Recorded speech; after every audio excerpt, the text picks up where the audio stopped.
Well, for India, I mean, the shoe has got to fit the person who wears it, and that's the right shoe for India. Keep in mind, this is a country with a fragile currency, so you've got to put a strong position into the market. It's made, actually, having a really good central bank governor, which is what they've got with Raghuram Rajan, made Indian sovereign bonds one of the great plays last year. In fact, you're very bullish on sovereign bonds. Yeah, that's right. You know, you can look around the world and pick which sovereign bonds do you want to buy, look at the quality of the central banker, whether he's going to go for, you know, sound money, a firm currency and all of that. And Raghuram Rajan has. And the result of that is we've seen a really good bond performance in the Indian market, people moving out of shares and across into bonds. Moving out of shares because actually the domestic economy is still really pretty weak.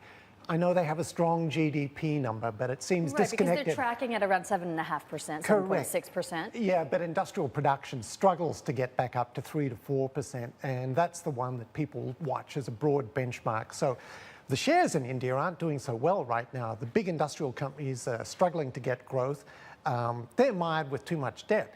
But when you look at the market, you've got this wonderful central bank governor who's doing a pretty good job about keeping inflation under control and convincing foreign investors that Indian bonds are a safe bet. And in a world searching for yield, that works well. And yield for sovereign bonds for the rupee is returning 8.1%, so that's right. Not bad. Yeah. Now, you talk about Raghuram Rajan doing the right thing and not weakening the currency through central bank policy, but take a look at the export picture. I mean, down again, 13%. We don't have to worry about India. It's not a big exporter in anything. I mean, at least in the manufacturing space and commodity space, there are little things they do, automotive components, things like that, but it's not one of the world's big exporters. If you get growth in India, it's a domestic-driven story. You've still got to watch things like the monsoon cycle. So we've had 2 bad monsoon seasons in a row. If we get a better monsoon season, we get a recovery in that broad-based consumer market. And that does seem to be happening right now. If you track motorcycle sales and car sales, which is it's the fast data we get from India, right? Sure.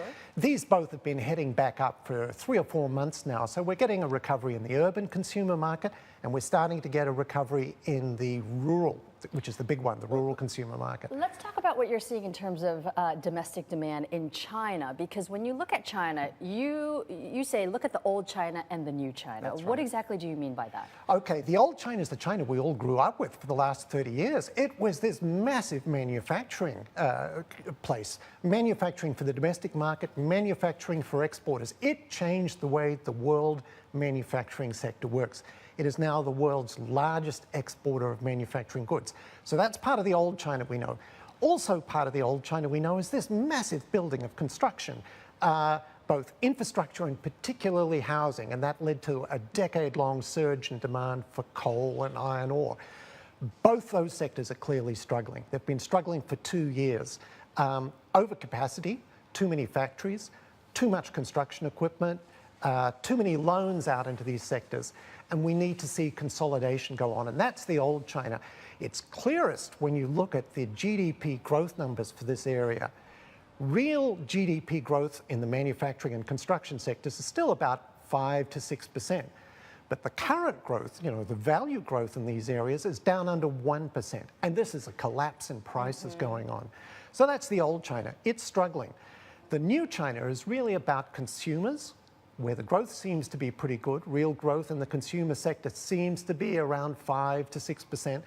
Current price growth for consumers seems to be about 6 to 7%.